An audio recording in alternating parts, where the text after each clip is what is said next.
and welcome. This is Lunchtime Politics on Channels Television, and we're reaching you live from our global headquarters here in Lagos. I am Bukola Koka, and here are our top stories. Ondo State new governor, Mr. Lucky Aiyedatiwa, appoints new aides just as some of the cabinet members bow out of office.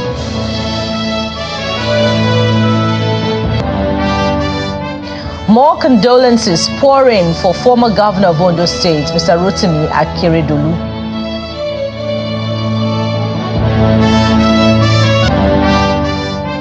Edo State Governor Mr. Godwin Obaseki says crisis in the People's Democratic Party in the state is not as bad as portrayed. Notes that they're not strange in politics.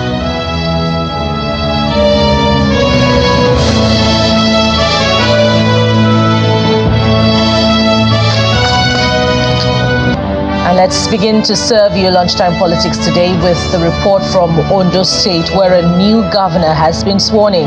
The new governor, Mr. Lucky Aiyedatiwa, is now the new helmsman in the Sunshine State, as is the 7th civilian governor of the state following the death of his principal, Mr. Oluwarotimi Odunayo Akeredolu, on Wednesday morning. The oath of office was administered on him by the state chief judge, Justice Olusegun Odushola, at the Cocoa Conference Hall at the governor's office in Akure, the state capital, before top government and APC officials. Governor Aiyedatiwa pledged to abide by the Constitution of the Federal Republic and remain loyal to the state.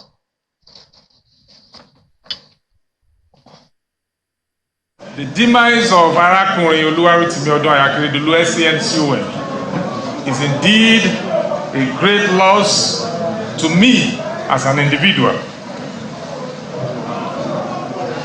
as our relationship dated back to many years ago. Having closely worked with him when his gubernatorial journey started in the year 2012. I want to assure the people of Ondo State that under my watch, this administration shall continue to advance the welfare of the people. We shall always place the people first in every decision we take. It is my prayer once more that God Almighty shall grant the family and the people of Ondo State the fortitude to bear this irreparable loss. And just hours after taking over as the substantive governor of Ondo State, Mr. Lucky Aiyedatiwa has made his first set of appointments. Mr. Aiyedatiwa's appointment includes a new chief press secretary, Mr. Ebenezer Adeniyo, and a special assistant on political matters, Mr. Smart Omodumbi Jr. Others include Mr. Abire Sunday Ulugbenga, who is the special assistant to the governor on new media, and Ms. Moturayo Oyedele, the special assistant on photography, while Dr. Temitayo Irepolu is now the special assistant domestic and government house. And condolences have continued to pour in for the late legal luminary and former president of the Nigeria Bar Association, Mr. Rotimi Akeredolu. While some of his former colleagues have described his death as a monumental loss, his friends and acquaintances have taken solidarity with his family and people of Ondo State with a promise to continue to remember him and his legacies. Sometimes what you don't expect will happen. As I was getting ready this morning, then Akeredolu's matter came in. Gardinaba's matter too. Power is transient. Only Almighty Allah gives power, and He is the only one who will take it. And we see the value of life. We see goodness in what we do. Result of goodness is a multiplier of other good things that we must cherish. Meanwhile, the president has described Rotimi Akeredolu as a fearless defender of truth and the masses. In a statement, President Bola Tinubu recounted the many battles Governor Akeredolu had fought in the course of his career as a lawyer and later on as a politician. The president, who later met with key Lagos state government officials, traditional rulers and APC officials at the government house in Marina, expressed shock at the passing of the governor. And the president is calling on all state governments to join hands with him to fight poverty and terrorism in the country.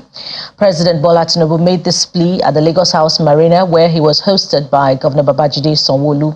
He restated that he and his financial team are working very hard to make Nigeria better, promising to give Nigerians the best economy and opportunities they can imagine. Federal Republic of Nigeria. The president arrives at Lagos House Marina to meet with key stakeholders in Lagos State, including some members of the National Assembly, State House of Assembly members, traditional rulers, among others. His Excellency Asiwaju Bola Ahmed Tinubu, you're welcome to Lagos, sir. Governor Babajide Sanwo-Olu is hosting President Bola Tinubu for the second time since he assumed office. Unfortunately, it's a somber moment for the government with the news on the death of Governor Rotimi Akeredolu of Ondo State. 1 minute silence, please. The Lagos State governor commended President Tinubu for his giant strides to reshape the economy. You have shown the audacity of hope. You have shown the audacity of your belief, of your resolve to take Nigeria to another level. We're proud of the reforms that you have started. We're proud of the things that you are doing in this country. We're proud of representing this nation at the international engagement, and you are doing it so effortlessly. Speaker of the State House of Assembly calls for the implementation of legislative independence across the country. We have 30-something houses of assembly. One cannot stand alone. We must support us. We must put everything to help other houses of assembly so that we will stop the idea of removing the roof of House of Assembly. We will stop the ideas of blocking the House of Assembly. We will stop demolition of House of Assembly. That independence of Houses of Assembly must be established and sustained. The clamor for community policing is also echoed at this gathering by the national president of the Association of Local Governments of Nigeria. There's no security challenge that occurs in anywhere in the world or in Nigeria that does not emanate from the grassroots. So we need community policing to tackle and solve the problem of security challenge. Despite the economic challenges confronting the country, President Tinubu says he's optimistic that things will get better, but seeks support of the state governments to fight poverty and terrorism. Nigeria is challenged, which it has always been. But we will go through it. We are already seeing the blossomness of our flower and plants. A lot of changes that will transform this economy. Financial re-engineering of our country is ongoing. We are, and I want you to join the campaign to start the enrollment of our children in the schools, building more schools, giving food to our children in schools. The president wants Nigerians to hold on to his message of hope and support his economic policies that will help secure the country in the nearest future. Let's also tell you that three aides of late Governor Rotimi Akeredolu have resigned their appointments from office. We have, according to reports, the special assistant to the former governor on special duties and strategy, Adedoyin Odebowale, resigned yesterday. Also, Mr. Richard Olatunji, the chief press secretary, submitted his resignation letter on Wednesday. Earlier on, of course, Mr. Lucky Aiyedatiwa, the newly sworn-in governor, had made a fresh appointment to that office. The special assistant to the governor, that's Rotimi Akeredolu, on union matters, had also resigned his appointment. And of course, these resignations compel another look at happenings at the government house in Ondo State. And that's where we're starting our conversation from, as we have joining us Mr. Kade Ishola, an academic from the University of Lagos, who joins us this morning from Akoka. Mr. Ishola, Dr. Ishola, thank you for joining us on the program. Thank you very much. Good morning, Channels Television. Yeah, so soon after the swearing in of the new governor, we have these resignations. What do we make of them? Well, I mean, this is politics. Individual office holders have two things to grapple with when things like this happen. On one hand, they felt they could work with the personality of a particular governor. On the other hand, they feel they can only work with the structures of the state. So where there is a conflict between the personality of the governor they work with and the structures of the state, it is not unexpected that you see resignation, as you have seen so far. If 3 have resigned, and if you have looked at those offices very carefully, you have SA, special duties. Special duties as a position is amorphous. You know, it can only be based on what the governor says. It doesn't have a cut-out idea. So perhaps the person in charge of that office felt that it could only work with Akeredolu and not the other governor, the lucky Aiyedatiwa, who has been sworn in. I mean, in politics, people have very diverse reasons for taking decisions that they take. So I don't think it is abnormal. It is not unexpected, especially in Nigeria, where politics is played based on, you know, stakeholders versus vested interest conflict, you know. So can we say they are circumstantial, voluntary, or forced? Well, even a soothsayer may find it difficult to reach such a conclusion. The actors involved need to come out and tell us why they decided to resign. If they choose to, we can now begin to analyze their speeches vis-a-vis the situation, the political situation in Ondo, to be able to predict what made them resign.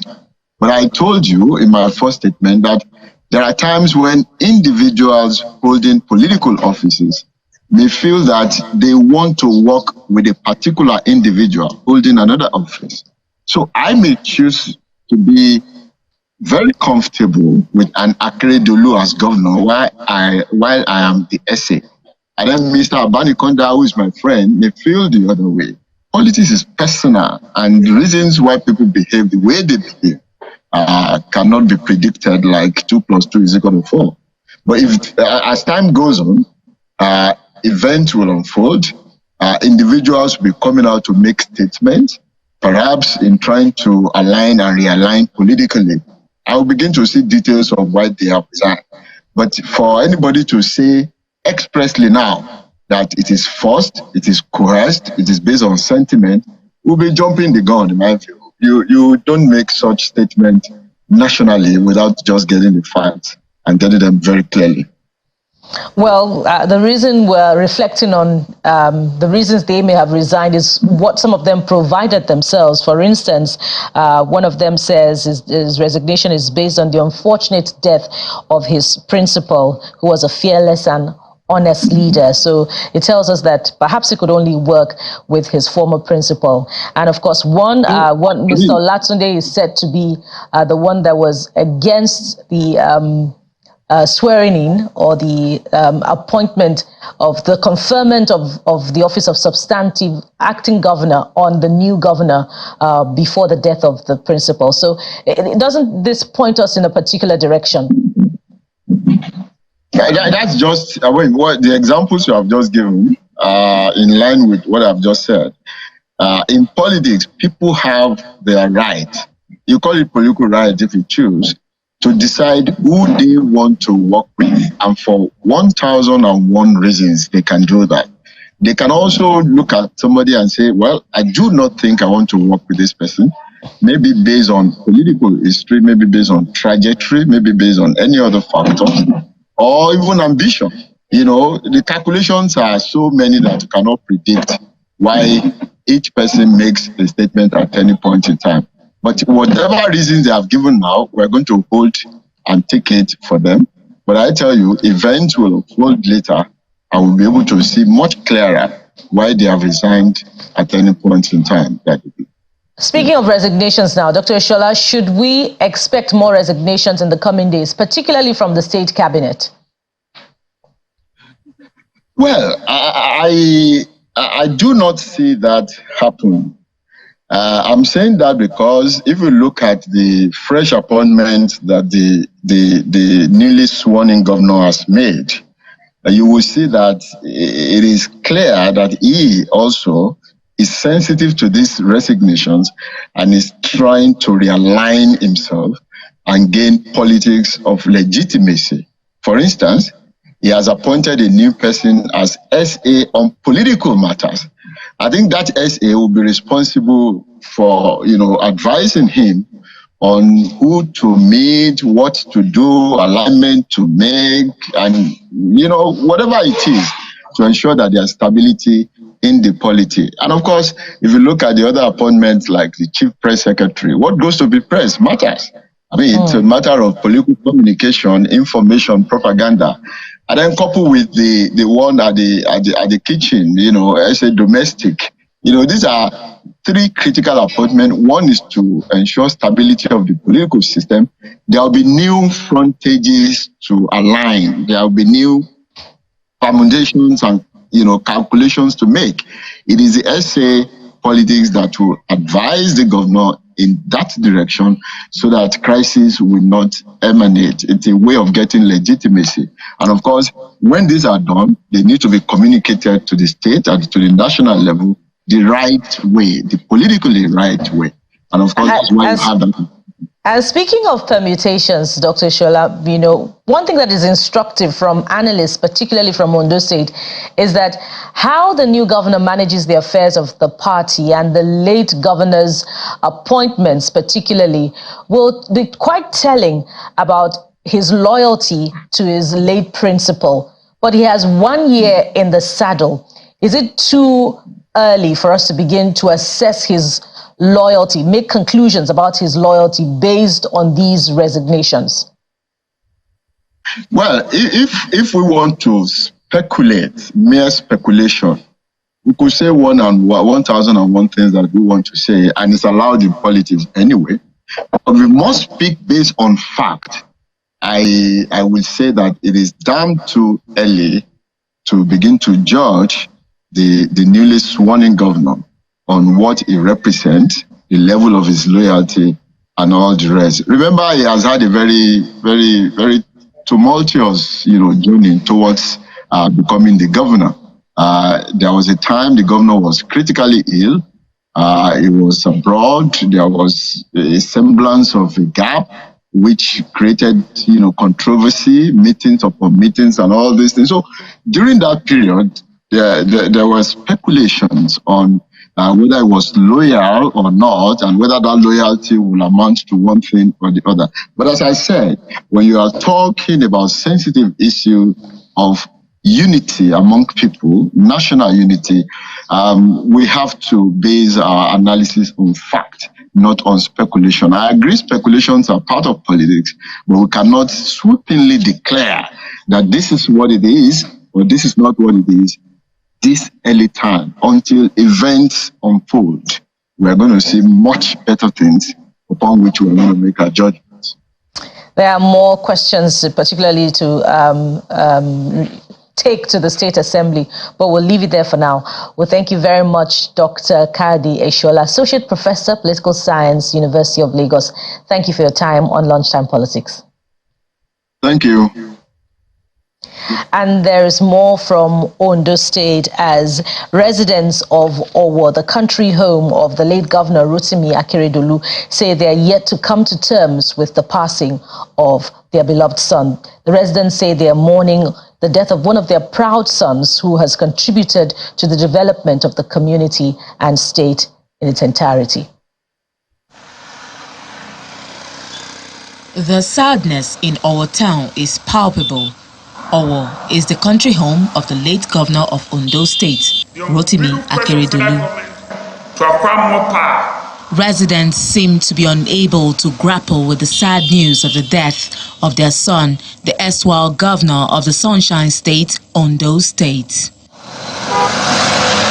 A drive round town shows people sitting in groups or even standing alone, but all of them sharing in the sad development. It's a big loss to the people of Owo. Everyone shares the loss, both old and young. For us as a community, we are sad, we are shocked, we are devastated, we are mourning, we are agonizing about the demise of a man whose voice was almost lone in the jungle of justice, where decency and decorum was returned to order. The infrastructural development, his continuous voice when it comes to national issues. He has been the one that is engineering this post-colonial architecture of Southwest, the Amotekun. He has been the one that speaks against the power when there is injustice. We will continue to remember him for his good legacies. While they mourn, they comfort themselves with the beautiful memory of the life and times of the senior advocate of Nigeria. He was a pride to our people. We thank God for his life, and it is a pity that that life cannot be reciprocated. The Akete has gone to rest because since all these days he has been suffering. Somebody who was agile, he plays all around, and for almost about 6 months, he has not been able to go out to do anything. He is no more on his own. So, that he's gone now. I know he has gone to rest forever.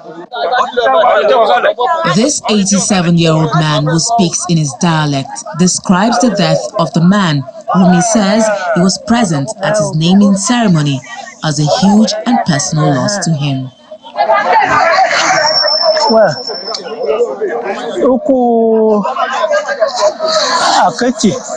While condolence messages continue to pour in, these residents insist that unlike the proverbial prophet, late Mr. Rotimi Akeredolu has honor in his home and will continue to live well in their memory.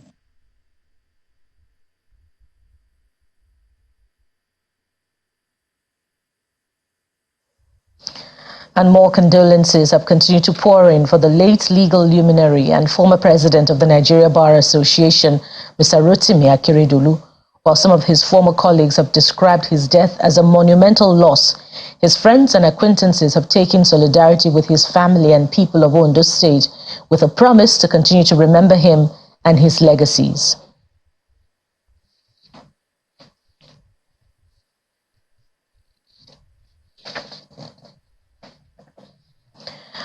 And away from Ondo State now, the governor of Cross River State, Mr. Basio, has called on all the newly elevated public servants and appointees in the state at the national level to collaborate with the state government in order to achieve the state's development agenda. Speaking in Calabar, the Cross River State capital, the governor explained that there is a need for those representing the state at the federal level to harmonize and build synergy with the Cross River State government.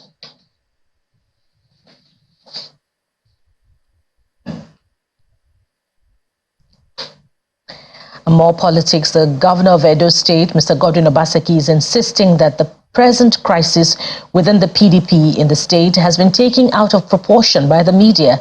Mr. Obaseki initiated a reconciliation process by visiting some of the aggrieved party leaders from Edo North to celebrate the Yuletide with them. The governor said the rift in the party with the legacy group faction is not strange in politics. I think it's exaggerated. You press people, you have to sell. So you kind of create a crisis situation, create an alarm so that people think there's a real problem or a real issue and try and leave off. And, so many other people take advantage and live off it. The issues in PDP, Edo, are being exaggerated. I don't agree there's an ideological or even semi-ideological divide, because I'm here with him and there's nothing they've wanted here politically that I've not acceded to. So for me, I wonder, what is the issue? A few people are not happy, and you don't expect everybody to be happy all the time, but it's not fundamental, because I came from another party to join PDP. I'm glad I did. They gave us the umbrella. We're always grateful for it. PDP is a real party, solid structures, good politicians, and no regrets. A few people may have one or two issues, which are normal, which we will address in the course of time. But in the main, I believe that those of us who came and joined the party are happy being there. There are disagreements that should not be tractable, and we have elections coming, and all of us are concerned, and we want to ensure that we bridge the gap, and sort out all the knotty issues that have disturbed the party in the state. And that is why His Excellency is moving around all, across the divide, seeing all the leaders. From here, we are going to Fuga. From Fuga, we'll go to Ogbona to see everybody who has one disagreement or the other with him and with the party, to ensure that we all come together as one that we should be under the umbrella and under the leadership of His Excellency, so that he can, lead us to ensure that PDP takes over from him as he's leaving in November 2024. And you have been served today's edition of Lunchtime Politics on Channels Television. Thank you so much for watching. Join us again, same time tomorrow, when we bring you another edition. I am Bukola Hoka. Bye for now.